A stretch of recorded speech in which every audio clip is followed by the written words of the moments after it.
Bienvenue à ce numéro spécial 5 juin. Les 5 juin de chaque année, le monde entier célèbre la Journée mondiale de l'environnement. En RDC, notre pays, cette journée est aussi célébrée. Plusieurs activités ont été organisées pour commémorer cette journée, mais c'est aussi une journée de sensibilisation à travers laquelle nous essayons de sensibiliser nos élèves, nos parents, nos amis, nos frères, nos sœurs sur l'importance de l'environnement. Alors, pour cette édition spéciale, nous avons voulu la démarrer avec les patrons de l'administration du ministère de l'Environnement, parce que c'est le ministère qui est en charge l'environnement en RDC. Et nous avons le plaisir de recevoir sur ce plateau M. Benjamin Toirambe. Il est le secrétaire général au ministère de l'Environnement. Bonjour, Monsieur le CG. Bonjour. Comment vous allez? En tout cas, je me porte bien. Aujourd'hui, c'est le 5 juin et ça vous dit quoi en tant qu'expert et aussi les patrons de l'administration de l'environnement? Bien, merci beaucoup, Monsieur Alfred. Le 5 juin, c'est une journée mémorable, une journée internationale de l'environnement qui nous interpelle et nous fait réfléchir.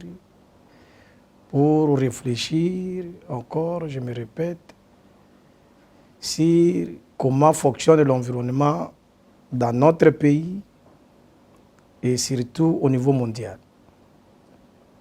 Alors, comment fonctionne l'environnement dans notre pays? Parce que c'est vous qui êtes le chef de l'administration. Bien, mais pour répondre à cette question, comment ça fonctionne dans notre pays, d'abord, je voudrais signifier que le thème de cette année 2021 pour la Journée internationale de l'environnement, c'est la restauration des écosystèmes. C'est pour dire que cette année, nous allons focaliser nos réflexions sur la restauration des écosystèmes. Et l'environnement, d'une manière générale, dans notre pays, pose des problèmes, comme à travers le monde. Ça pose vraiment problème dans le sens que la plupart des pays au niveau mondial ne respectent plus les lois, ne respectent plus les normes de l'environnement. Et le non-respect de la loi et des normes établies nous amène à une crise environnementale. Ce qui fait qu'aujourd'hui, l'humanité connaît trop de problèmes liés à l'environnement. Si aujourd'hui on parle de réchauffement climatique, on parle de la dégradation de la biodiversité à un niveau très élevé, on parle de réchauffement climatique comme je venais de le dire, on parle de la dégradation des terres, c'est tout simplement l'environnement connaît des difficultés, connaît des problèmes. Spécifiquement dans notre pays, la RDC, c'est la même chose. Il y a eu plusieurs textes qui ont été pris pour gérer durablement l'environnement. Mais hélas, nous nous retrouvons devant une situation que, parmi tous ces textes-là, nous n'arrivons pas à les observer convenablement. Pourquoi? Il y a une faiblesse au niveau de la gouvernance. Mais est-ce que cette faiblesse, c'est parce que vous, qui êtes au ministère de l'Environnement, vous ne faites pas des efforts pour essayer de sensibiliser sur ces lois, ou alors c'est parce que l'appareil qui est censé le faire ne le fait pas? Oui, la responsabilité en termes de ce respect de la loi est partagée. Je vais vous donner quelques exemples. Au niveau du ministère de l'Environnement, nous sommes responsables. Tout simplement parce que nous avons pris des lois. Mais nous sommes incapables de les mettre en pratique. Et ça, c'est un aveu d'échec, hein? Oui, bon, je ne pense pas que c'est un aveu d'échec, c'est-à-dire, moi, personnellement, je reconnais ma faute en tant que responsable de l'environnement. Je prends par exemple la loi 11/009. Il y a à peu près 25 décrets qui sont préconisés pour que nous puissions les prendre. Mais aujourd'hui, nous ne sommes pas arrivés même à 5 pour les prendre. Donc, ça pose des problèmes là-dedans. Nous allons sensibiliser quoi? Parce qu'il y a eu une loi qui a été prise et nous, à notre niveau, nous devrions travailler pour préparer ces décrets, ces mesures d'application. Mais jusqu'à aujourd'hui, nous ne sommes même pas arrivés à 5 textes déjà pris. Donc ça pose des problèmes. Mais est-ce qu'à ce niveau-là, c'est quoi réellement la barrière? C'est le manque d'expertise? Non, ce n'est pas manque d'expertise. Ce n'est pas manque d'expertise, c'est manque de moyens. Parce que nous n'avons pas de moyens financiers par rapport à notre politique pour produire ces textes réglementaires et commencer à sensibiliser la population. Qui doit vous donner ces moyens? Parce que mais c'est l'État congolais. Oui, l'État, c'est à chaque niveau. Mais à ce niveau-là, imaginez-vous qu'aujourd'hui, même les frais de fonctionnement, nous n'avons pas. Parce que c'est à travers nos frais de fonctionnement qu'aujourd'hui, nous pouvons produire des textes. Ça fait partie des priorités des ministères. Ça fait partie des priorités de notre administration. Mais aujourd'hui, nous n'avons pas les moyens pour faire notre politique. Donc, c'est à ce niveau-là que j'ai dit les responsabilités sont partagées. Mais est-ce que vous menez quand même un plaidoyer pour montrer à ceux qui sont au-dessus de vous qu'il y a nécessité d'intervenir? En tout cas, il y a des engagements au niveau politique et surtout avec la nouvelle autorité qui, je vous informe qu'aujourd'hui, notre ministre a été élevé au rang de vice-primature.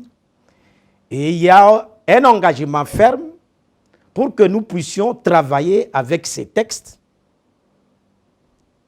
et arriver à les produire rapidement. Parce que sinon, nous voyageons, nous sommes devant cette situation de la crise environnementale sans boussole, sans instrument de travail adéquat. Donc, nous devons avoir ces instruments qui vont nous aider à bien faire notre politique. Alors, monsieur le CG, vous l'avez dit et je voudrais rebondir sur ce que vous avez dit. Le ministère de l'Environnement a été ramené au rang de la vice-primature. Pensez-vous que c'était un besoin technique ou c'est une manière, une redevance pour compenser les poids politiques? Parce que c'est le MLC qui est là. Peut-être il fallait donner un poste assez important. C'est pourquoi on a ramené ces ministères à ce niveau-là. Ou bien c'était vraiment un besoin réel qui s'est manifesté? Moi, en tant que technicien, je trouve que ça a été plutôt un besoin technique. Je sais que sur le plan politique,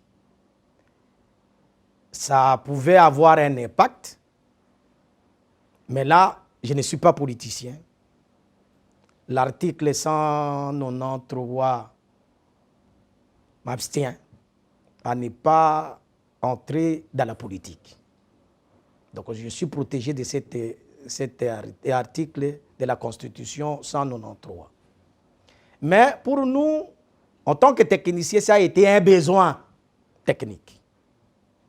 Parce que souvent, Et peut-être je peux ouvrir une petite parenthèse pour vous ramener il y a plusieurs années, en 1987, le monde avait ces soucis de ramener l'environnement à un niveau où que tout le monde devrait en prendre en compte dans tout ce qu'il devrait faire. Parce que c'est que le monde fonctionnait, il fonctionnait sur l'économie. Et après Stockholm, la réunion de Stockholm en 1970, on a commencé à parler de social, mais on croyait qu'on avait résolu le problème mondial. Mais quand Mme Brundtland, au niveau des Nations Unies en 1987, dans sa commission, il va réfléchir sur l'environnement, il alerte le monde pour dire que, mes chers amis, si nous ne faisons pas attention à l'environnement, nous risquons de perdre notre planète. Raison pour laquelle les Nations Unies avaient pris un engagement rapide qu'en 1992, on devrait convoquer une réunion pour qu'on parle, qu'on puisse intégrer l'environnement dans la discussion. D'où est sorti les 3 conventions. La convention sur la diversité biologique, la convention cadre sur les changements climatiques et la convention sur la désertification et dégradation des terres. C'est pour dire qu'il y a eu plusieurs chefs d'État et de gouvernement qui étaient rassemblés à Rio à cet effet. Donc c'est pour dire que ça a été un appel technique, une observation technique, mais qui a ramené les politiques à prendre des options. C'est comme ça qu'on a mis 3 conventions à notre disposition. La même chose. Aujourd'hui, on parle de l'environnement, mais est-ce que ça avait une place comme d'autres ministères? Non. Je pense que l'autorité politique de notre pays a pu voir juste pour dire que non, il faut rehausser ces ministères au rang de vice-primature. Donc, ça a été un raisonnement à notre niveau en tant que technicien, un raisonnement technique. Parce que si vous écoutez les discours du chef de l'État actuel, il ne manque jamais à parler dans son discours le problème de l'environnement. Alors, il ne pouvait pas les laisser, ces ministères, à un niveau comme le simple ministère. Il a fallu les ramener à cette position politique, si je peux maintenant m'exprimer ainsi, pour que ça puisse attirer beaucoup des idées des personnes, des idées des acteurs, pour qu'aujourd'hui nous devons réellement parler de l'environnement. Et quand on parle de l'environnement, ce n'est pas n'importe quel ministre, c'est un vice-premier ministre qui est en train de parler. Et quand il se présente quelque part, il a un pouvoir, il a un poids. Il peut facilement engager les pays par rapport aux autres ministres qui étaient à un moment donné limités. Limités, voilà. Donc c'est à ce niveau-là qu'on a ramené notre ministère à ce niveau. En tout cas, quels sont les avantages que nous avons aujourd'hui à avoir une vice-primature de l'environnement? Non, nous avons beaucoup d'avantages. Lesquels aujourd'hui, je pense que Madame le vice-premier ministre, quand il va se présenter, même pour solliciter les moyens de l'État disponibles, je pense que le ministre du Budget comme le ministre des Finances ne peut pas commencer à réfléchir 2 fois aussi longtemps qu'en termes de préséance. Je pense qu'il a quand même un mot à dire, messieurs, en tout cas, il faut signer ces documents rapidement parce que nous devons faire ça, telle activité. Est-ce que vous pensez que cela va vous permettre de faire mieux que ce que vous faisiez hier? En tout cas, je suis rassuré. Ok. Alors, nous revenons un peu à la Convention sur la désertification. Dans le cadre de Challenge des Bonnes, la RDC avait pris l'engagement de restaurer au moins 8 millions d'hectares. Combien avez-vous déjà restauré? Bien. Ça, c'est une meilleure question que j'ai aujourd'hui. ça a été un engagement qui a enchanté même le monde. D'abord, nous-mêmes, l'RDC, comme vous le connaissez, partant des forêts, aux tourbières, aux forêts des montagnes, aux mangroves, l'RDC a un potentiel énorme, un potentiel forestier énorme. Ça, c'est connu. Si nous partons seulement en termes de superficie, je pense que plus de la moitié de notre territoire est couverte par les forêts. Et nous pouvons même aller très loin si nous allons à la définition que nous avions déposée aux Nations Unies. Nous pouvons dire même que nous avons à peu près plus de 70 ou 75% de l'étendue de l'RDC qui est couverte par des forêts. Mais il y a un problème, il y a un souci. Les soucis, c'est lesquels? Les pays souffrent d'un mal qu'on appelle la pauvreté. Il a ses ressources forestières, mais il a aussi un taux élevé de pauvreté. Il n'a pas d'autres moyens alternatifs pour survivre cette population que d'aller dans cette forêt et trouver quoi à vivre. Alors, à ce moment-là, d'après les études récentes, nous sommes responsables de la déforestation. Et les nouvelles études, les études récentes, parlent même de 400 000 hectares que nous perdons chaque année. Ça, c'est connu. Alors, raison pour laquelle nous nous sommes dit, bon, avec notre pauvreté, nous devons vivre avec, mais nous devons travailler pour que nous puissions relever les niveaux. Mais que devons-nous faire? Est-ce que rester? Non. Nous devons prendre un engagement ferme pour reconstituer, restaurer ces forêts dégradées. Et comme la ressource forestière, c'est une ressource renouvelable, donc nous ne pouvons pas dire que non, nous devons mourir de faim parce que non. Il faut aller dans cette forêt, prendre ce qu'il faut prendre pour vivre, parce que Dieu n'a pas créé cet espace forestier pour rien. Nous n'avons pas eu cette bénédiction d'avoir cet espace pour rien. Nous devons vivre avec ces forêts-là. Des ressources venant, les moyens venant de cette forêt. Mais néanmoins, nous devons aussi travailler pour restaurer là où c'est dégradé, là où c'est déforesté. Et combien d'hectares sont déjà restaurés? Bien, maintenant je ne peux pas vous donner la... Depuis que nous avons pris cet engagement, nous n'avons pas encore fait l'évaluation. Parce que je ne peux pas vous raconter des chiffres comme ça, imaginez, non.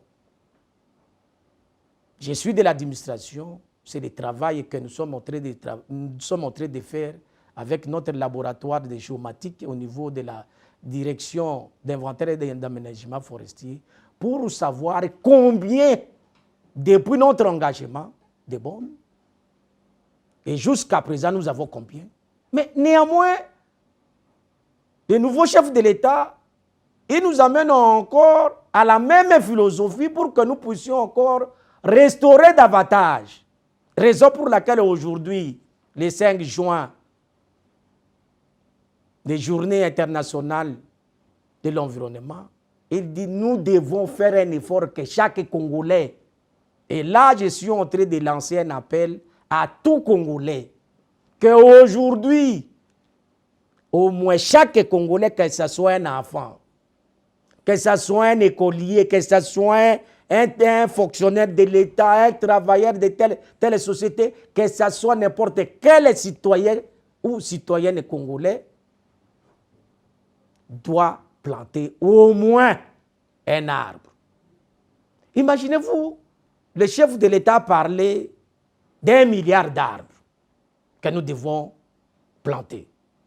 Donc, c'est pour dire que nous allons restaurer à peu près 3 millions d'hectares de forêt.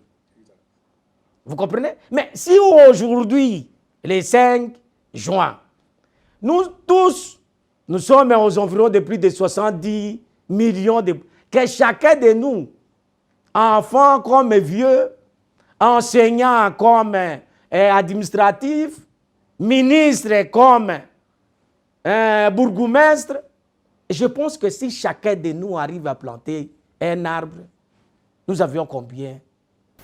Donc ça va nous faire plus ou moins 70 millions d'arbres plantés en un seul jour. En un seul jour, voilà.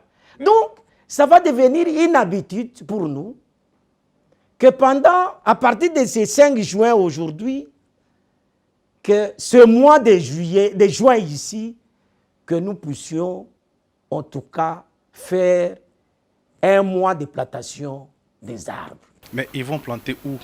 Parce qu'il n'y a pas de sol. Et en plus, l'arbre coûte cher aussi. Il faut, pour acheter par exemple la plantule, ça demande de l'argent. Est-ce qu'au niveau du ministère, vous avez disponibilisé des moyens pour que les gens achètent? Mais messieurs les journalistes, quand vous voulez une femme ou vous voulez quelque chose, vous allez faire tout pour l'avoir.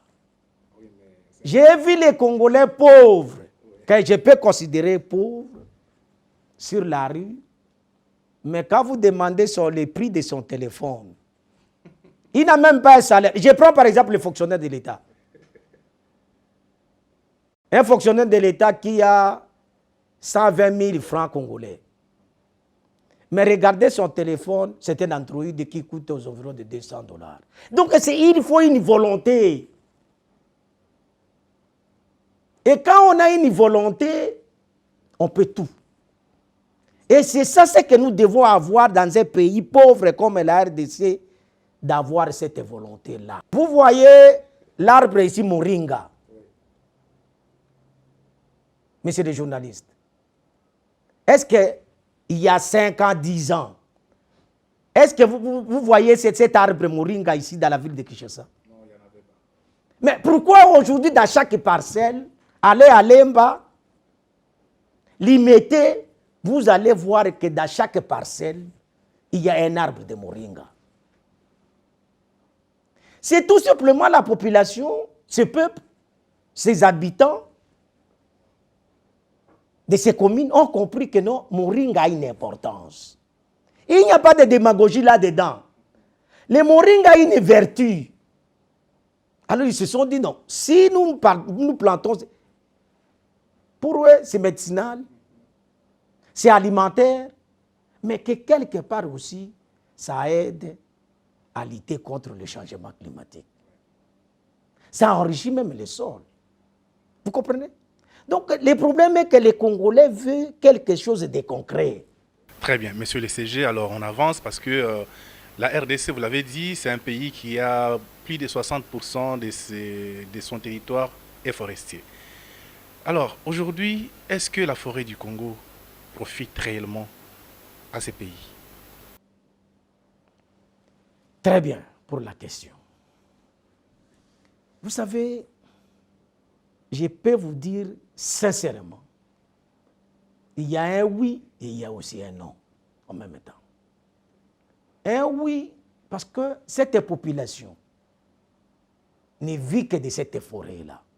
Je l'ai dit, je ne peux pas me contredire. Les communautés locales, ils n'ont pas des industries, ils n'ont pas autre chose que ça. Le matin, il est en forêt, il y sort avec des légumes, il y sort avec des gibiers, il sort avec les produits forestiers non lignés.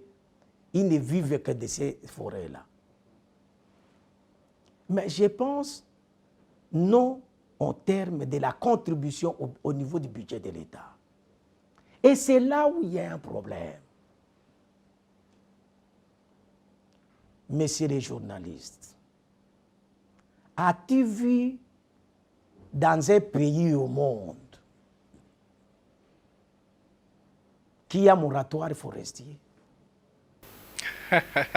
Là, vous m'amenez sur un terrain où moi je vous attendais. As-tu vu un pays forestier au monde, que ce soit en Afrique, que ce soit au niveau mondial? Il y a trop de massifs. Même là où l'exploitation est décriée par tout le monde en Amazonie, mais il n'y a pas moratoire. Pour vous, vous pensez que c'est le moratoire qui fait que les pays ne puissent pas tirer profit des forêts? Je ne peux pas réfléchir autrement, messieurs les journalistes. Je ne peux pas réfléchir. Parce que, en tant que Congolais, je trouve que c'est une injure publique que nous souffrons aujourd'hui. Ah bon? Là, je vous dis sincèrement. Parce que je n'ai jamais vu. Parce que parfois nos partenaires, permettez-moi, trouvent que les pays de la RDC, c'est comme quand on fait des discussions sur les forêts. On est à Paris, on est à New York, on est à Bruxelles, on est à Berlin. Nous sommes au Congo où la population, à peu près 90%, est pauvre. Avec nos réalités. Et nous vivons-on. Et les gens sont contents. Mais il y a quand même, malgré les moratoires, il y a des concessions qui sont en exploitation ici. Est-ce que déjà vous avez la maîtrise sur l'exploitation forestière? Parce qu'avant d'ouvrir les champs, les moratoires, si on lève les moratoires, on va ouvrir les champs à l'exploitation. Mais déjà les peu d'exploitation qui s'est fait, vous maîtrisez ça?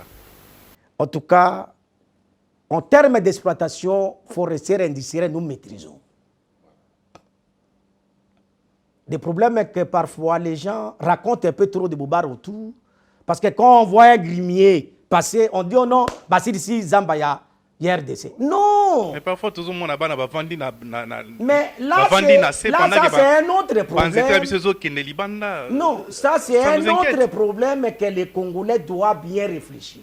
Et les politiques congolais doivent bien réfléchir. Ça, ce n'est pas les grimiers qui passent.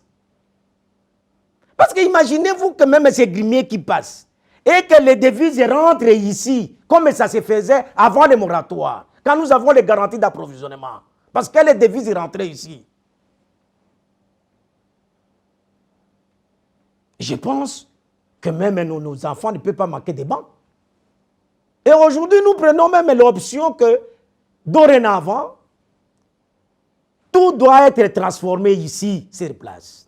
Comme ça se faisait avant. Comme ça se fait aujourd'hui au Gabon. Au Gabon, c'est un exemple. Mais malheureusement, le Gabon n'a pas... Heureusement, le Gabon n'a pas les moratoires comme nous. Okay. Vous comprenez? Okay. Ce n'est pas parce que l'exploitation qui se passe là-bas, elle est à 100% correcte, non. Mais ces moratoires, c'est vous qui avez sollicité ces moratoires. C'est vous, l'administration. Non, nous, on n'a pas sollicité les moratoires, messieurs les journalistes. C'est tout simplement parce que la plupart des gens ne comprennent pas comment c'est parti ces moratoires. Nous sommes avant 2002, avant la prise du code des forestiers. La plupart, il y avait beaucoup de garanties d'approvisionnement. Plus de 157 garanties d'approvisionnement. Et les gens avaient pris ces garanties d'approvisionnement, non pour l'exploiter, mais mettre ça quelque part pour aller mettre ça dans la bourse, à l'extérieur, pour gagner des moyens. Bon, ça, je ne peux pas aller là-dedans. Et quand nous avions pris les codes des forestiers, nous nous sommes dit, non, nous devons quand même revisiter ces garanties d'approvisionnement. Et le fait que ça devrait basculer au contrat des concessions forestières, nous devrions quand même voir clair qui était en ordre, qui était réellement sur le terrain. En d'autres termes, nous avions voulu assainir nous-mêmes les secteurs. Et c'est ça ce qui a été fait par un arrêté ministériel qui a été pris à cet effet. Mais hélas, nos amis, bon, ils avaient peut-être bien réfléchi. En 2005, on va amener un dossier auprès du chef de l'État pour renforcer le moratoire. Je vous dis sincèrement, parfois, les gens ne se rappellent pas de l'histoire. Et même moi, je me rappelle parce que j'étais là. Quand le président de la République avait pris ces décrets, aucune ambassade ici à Kinshasa n'était pas d'accord avec ce moratoire. Parce que ça a été pris, et ça a été pris unilatéralement par le gouvernement. C'est ça? Non. Ça a été demandé par un partenaire que je ne peux pas citer ici. La Banque mondiale? Un partenaire, je parle d'un partenaire. Mais la plupart des parties prenantes n'étaient pas d'accord. Mais par la suite, mais le moratoire c'était pour 3 ans. Aujourd'hui, c'est combien d'années, monsieur le journaliste? Mais 2005-2021, ça fait déjà 16 ans. 16 ans. Donc s'il faut remonter à 2002, on est pratiquement à 20 ans à peu près. Vous comprenez? Or, c'était 3 ans. Donc, c'est pour dire que si nous lisons bien la loi... Donc ce moratoire n'a pas besoin d'être. Mais si nous lisons bien la loi, c'est-à-dire... Les délais qu'on avait donnés, c'était pour 3 ans. Dépasser ces délais, c'est-à-dire que ça tombe caduc. Si les juristes peuvent nous lire correctement.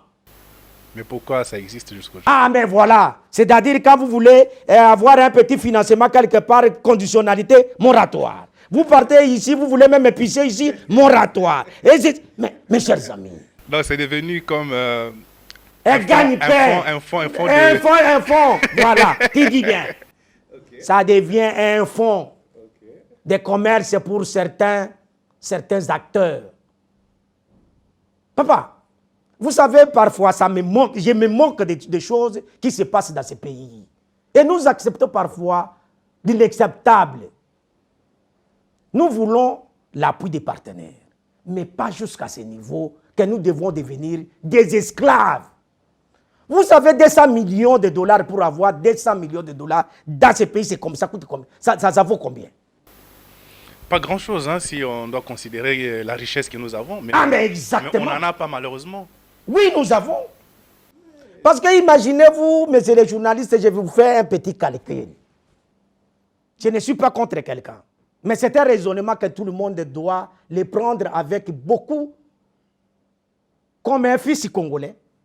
Ou vous venez au Congo pour investir, ou vous venez au Congo pour travailler, il faut réfléchir avec nous. Si vous prenez les 300 mètres cubes d'Afromosia aujourd'hui, vous les vendez ici à Kinshasa, vous avez 210 millions de dollars. Ah bon? Faites les calculs. Un mètre cube d'Afromosia coûte ici dans la ville de Kinshasa 700 dollars. Multiplié par 300 000 mètres cubes, ça vaut combien?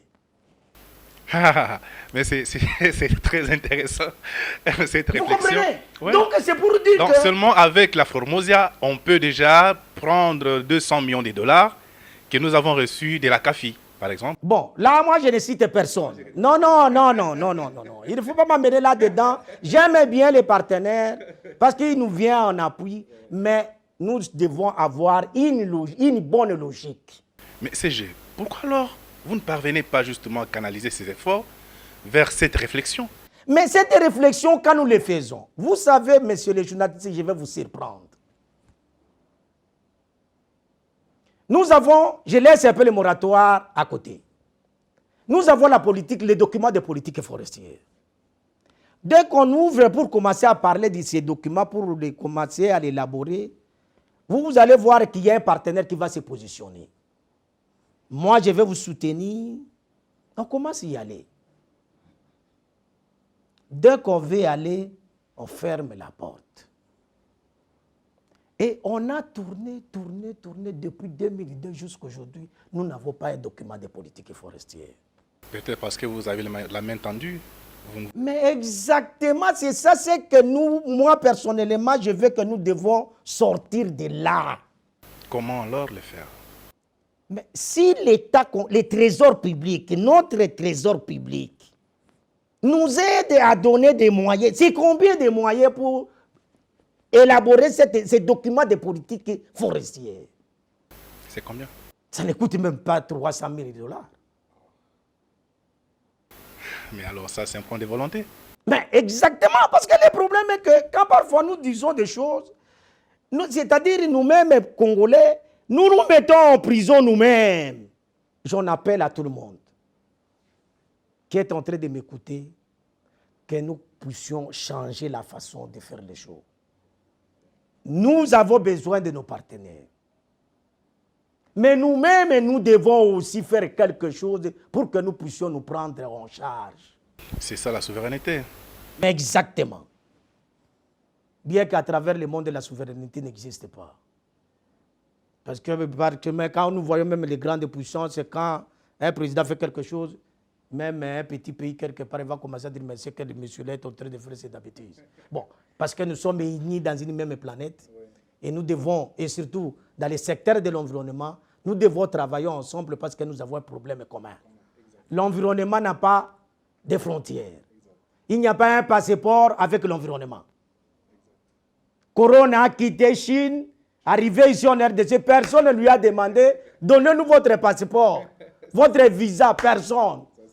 Il est entré, il a commencé à faire ses activités jusqu'à aujourd'hui. Voilà, on se promène avec des masques et consorts parce qu'il est libre de se promener comme il veut. Alors, monsieur le CG, je voudrais quand même, ça une question de curiosité. À combien vous évaluez les besoins réels en termes d'argent, les besoins réels du ministère pour être à la hauteur? Mais l'environnement a besoin de beaucoup de moyens. Je ne peux pas chiffrer ça aujourd'hui, c'est comme ça que ma philosophie aujourd'hui est que demain, si nous revisitons notre cadre organique, je souhaiterais que nous puissions avoir une direction qui ne peut que parler de l'économie environnementale. Pour évaluer et faire des projections combien, d'abord les besoins de gérer durablement l'environnement, mais aussi quelles sont les projections même de l'avenir avec notre environnement. Vous voyez, nous n'avons pas, on peut dire, bon, dans 10 ans, à combien le secteur forêt va produire? Personne ne peut le dire. C'est tout simplement parce que nous manquons ces outils techniques et administratifs qui peuvent aider à faire toutes ces projections, faire toutes ces évaluations. Même la valeur de vos tourbières, vous ne les connaissez même pas? Même pas. Et d'ailleurs, même ces tourbières-là, ils n'ont même pas de problème, mais on veut encore créer d'autres problèmes là-dedans. C'est quoi les problèmes qu'on a créés dedans?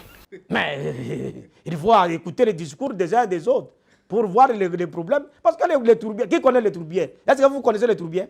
C'est pas je vais vous amener un morceau, toi tu sauras que ça c'est les tourbières. Les tours, ce n'est pas les diamants. Hein? C'est ça. C'est de la boue, hein? On ne sait pas. Alors voilà, il y a boue et boue. Vous comprenez? Mais il y a quelque chose qui est caché quelque part. Et ça, ce n'est pas l'objet de notre... Exactement. Mais, monsieur le CG, je sais que vous m'échappez sur les chiffres. Bon, c'est pas grave. Mais je voudrais quand même savoir, aujourd'hui, est-ce que vous maîtrisez bien l'exploitation artisanale? Bien, ça c'est encore une très bonne question. Au niveau central, notre administration ne gère que les secteurs industriels et l'exploitation forestière. C'est-à-dire les concessions. Exploitées par les industriels. Les industriels, c'est ça ce que nous gérons. L'exploitation artisanale, on a confié, la loi a confié aux provinces. Et à ce niveau... Mais avec un droit de regard. Hein? Oui, nous avons un droit de regard, c'est comme ça que nous avons nos coordinations au niveau provincial. Mais ça pose problème. Raison pour laquelle, quand nous avons commencé à parler, j'ai parlé de lois que nous prenons. Les lois sont claires. Et ce qui est grave et décevant, même ces personnalités-là que nous croyons qu'ils sont au Parlement, ils deviennent même des gouverneurs, Parlement au niveau national, Parlement au niveau provincial. Mais ce sont ces gens-là. Et quand même, la coordination peut dire, mais non, il faut avoir au moins un permis. Parce que quand on a un permis, on sait même les liens où on va exploiter. Non, quand on commence à raisonner comme ça, on va dire non. Non, je pense que ce monsieur-là, il n'est pas de notre province. On va faire un effort de le faire partir. Et s'il est de la province, non, celui-là, il n'est pas de notre tribu ou il n'est pas de notre parti politique. Donc tout est politisé finalement. Et raison pour laquelle il y a un désordre. Le secteur forêt aujourd'hui, s'il a des problèmes très sérieux, c'est tout simplement même les vieux exploitants qui étaient à l'époque, qu'on a trouvé que le moratoire, il est toujours permanent, il est là, il fonctionne. Ils se sont convertis en exploitants artisanaux. Ça alors. Vous comprenez? Mais regardez, allez ici à Maluku, allez ici à Kikole, allez ici même à Danomabongo, ici vous allez trouver que non. Et d'ailleurs, même parfois, notre ministre sortait, il parlait de... Ça a été des crimes. Parce qu'on ne peut pas accepter des choses pareilles. Mais ça existe toujours. Malgré tout ce que vous avez fait comme démarche, rien n'a marché. Mais comment ça doit marcher? Parce qu'il y a tellement des acteurs sur le terrain. Mais vous ne pouvez pas les arrêter. Vous avez quand même cette possibilité, non? Vous savez, il y a combien de services qu'on a trouvés sur le terrain? On en avait identifié une trentaine à peu près. Ah! Il y a d'autres qui trouvent qu'ils sont pressés, hein? Et ils trouvent que non. Parce que le problème est que... Non. Monsieur les journalistes, notre souci aujourd'hui, je pense que nous parlons de l'environnement. Et nous sensibilisons les acteurs. Il faut que nous puissions rentrer à une bonne lecture de la loi et au respect de la loi. On ne peut pas commencer à accuser les uns les autres inutilement parce que nous tous, nous sommes les mêmes. Et moi, je refuse d'accuser tel. Ça ne vaut absolument rien. Ce que moi, je demande à chacun. Et aujourd'hui, c'est la journée internationale de l'environnement que chacun rentre à l'obéissance ou à l'observance de la loi.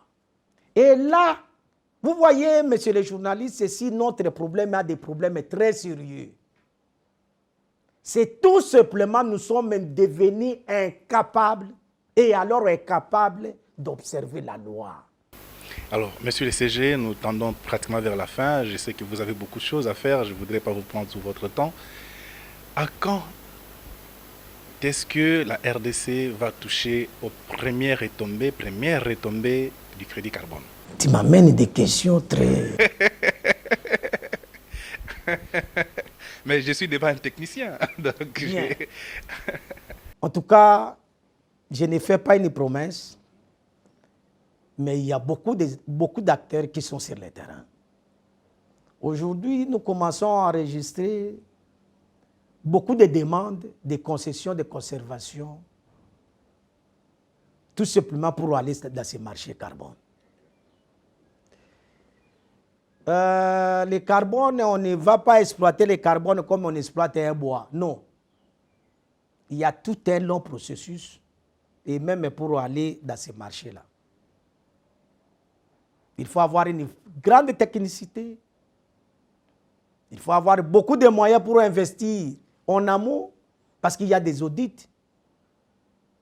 Mais ce qui est vrai, qu'il y a beaucoup d'acteurs, en tout cas beaucoup d'investisseurs qui viennent, ils ne parlent plus de l'exploitation forestière.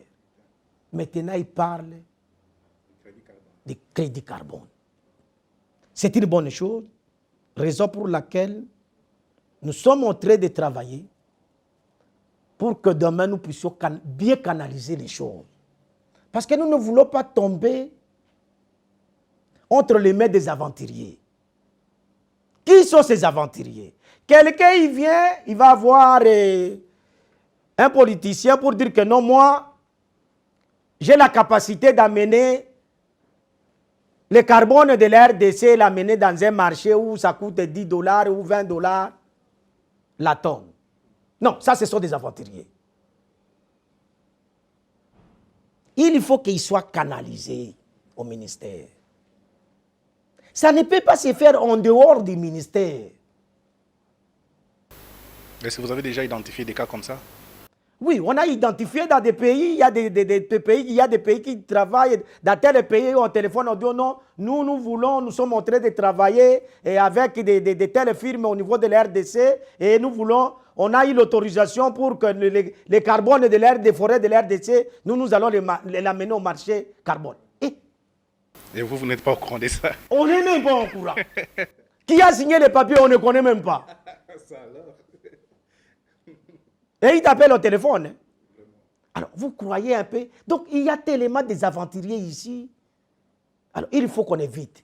Les marchés carbone, bien qu'aujourd'hui, ça ne coûte rien la tonne de carbone, mais en termes de négociation, nous sommes sûrs que demain, ça va bien coûter.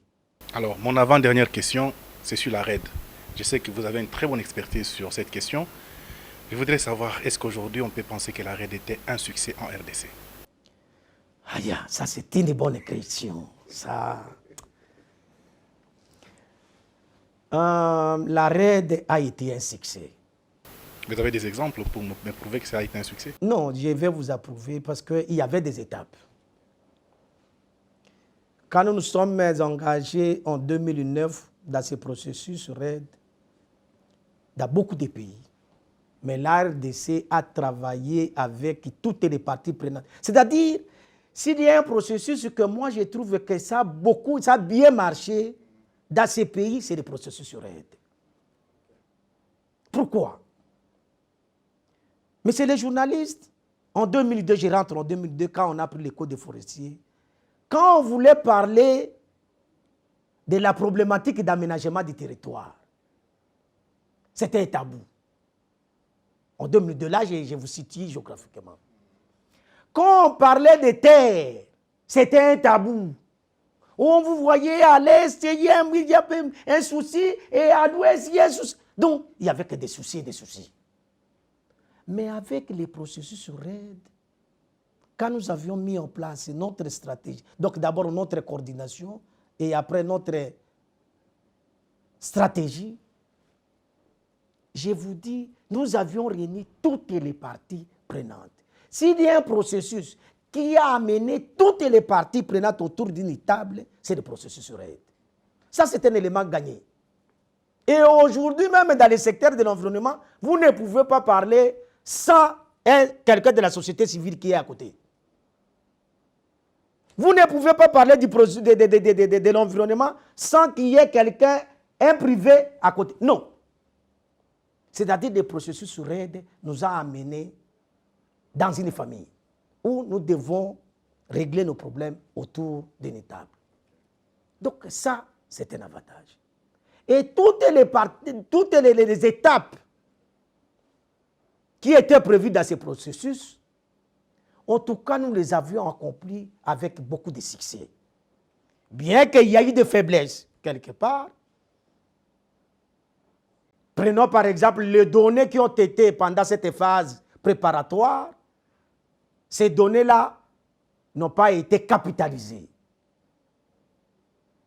Avec des projets pilotes géographiquement intégrés, en tout cas, on n'a pas capitalisé les données de ces projets géographiquement intégrés. Ça, c'est une faiblesse. Mais au moins, le processus lui-même, raison pour laquelle nous avons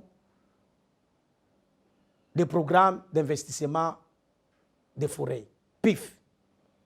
Aujourd'hui, nous avons ces programmes, c'est tout simplement parce que nous étions un des pays modèles. Raison pour laquelle nous avons eu ces investissements. Mais malheureusement, c'est maintenant qu'on a fait un effort pour faire disparaître ces mécanismes, ces processus. Et c'est ça ce que je regrette. On a abandonné la coordination. Nous tous, nous étions unis dans une coordination. Non, on a commencé à faire des petites coordinations sous les lits. Mais les PIF existent toujours. Non, les PIF existent. Ça, c'était une étape pour l'investissement. Mais la coordination du processus RED est là. La CNRED. La CNRED. Mais qui y pense? Elle est morte, hein? Mais elle existe encore avec moi parce que elle est à l'agonie, effectivement, malade. Mais beaucoup de gens l'ont dit qu'il y a eu une mauvaise gestion. Ah, mais c'est qui qui avait la mauvaise gestion. Ah, mais qu'on nous montre les papiers qu'il y a eu des détournements. Est-ce que je peux penser que la RAID apporte quelque chose au PIB de la RDC? Non, la RAID, il y a eu beaucoup de chantiers. Mais malheureusement, beaucoup de ces chantiers-là n'ont pas bien fonctionné. Mais je pense que le gouvernement est en train de travailler pour que tous ces chantiers-là puissent marcher. Par exemple, les chantiers de l'aménagement du territoire. Imaginez-vous dans un grand pays comme le nôtre, ça ne peut bien fonctionner que quand il y a l'aménagement du territoire. Si l'aménagement du territoire, que ce soit son administration, que ce soit sur le plan technique, ça fonctionne, en tout cas, on va résoudre même beaucoup de problèmes au niveau du ministère de l'Environnement. Surtout les problèmes liés au conflit de superposition. Des titres, donc ça va régler beaucoup de problèmes. Au niveau des fonciers, la même chose. Et un autre chantier qui n'a même pas bien fonctionné, c'est la démographie. Vous voyez un peu comment notre courbe de démographie augmente? Non. Nous ne sommes pas quand même en 1960. Nous devons quand même gérer notre démographie. Aujourd'hui, messieurs les journalistes, c'est si on vous dit, on vous colle à côté de Ketty, quand on te donne 10 enfants comme ça, comme tu es là. C'est terrible, hein? Ah, mais c'est terrible. Vous comprenez? Donc, c'est pour dire que quelque part, c'est un chantier. Nous devons éviter beaucoup de problèmes demain. Et tout ça, c'était prévu dans les processus RAID. Et vous pensez qu'avec le temps, la RAID va contribuer au PIB de la RDC? Exactement. En tout cas, je suis positif là-dedans. C'est question qu'on développe les chantiers, parce que ça encore, c'était chantier de la gouvernance, qui est prévu dans les processus RAID. Si ces chantiers-là fonctionnent et que tout le monde marche comme il se doit, non, ça va beaucoup contribuer au PIB Les chefs de l'État avaient initié un projet pour convoquer les États généraux des forêts. Où est-ce que nous en sommes? Oui. En tout cas, on ne peut pas bafouer une décision du chef de l'État. Ça, c'est un principe noble. C'est notre chef, nous l'avons voté. Nous tous, nous sommes engagés là-dedans. Madame la VPM est engagée là-dedans. Je pense, je ne peux pas vous donner la date, mais il y a eu des termes de référence qui ont été déjà élaborés. Budgétisés, il y a un budget qui est déjà élaboré.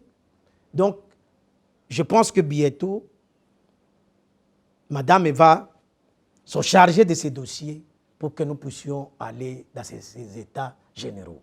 C'est très important, ces états généraux. Parce que vous voyez, vous avez parlé des problèmes, par exemple, de l'exploitation artisanale. Ça peut être résolu, trouver des solutions d'une manière consensuelle que quand il y a des états généraux.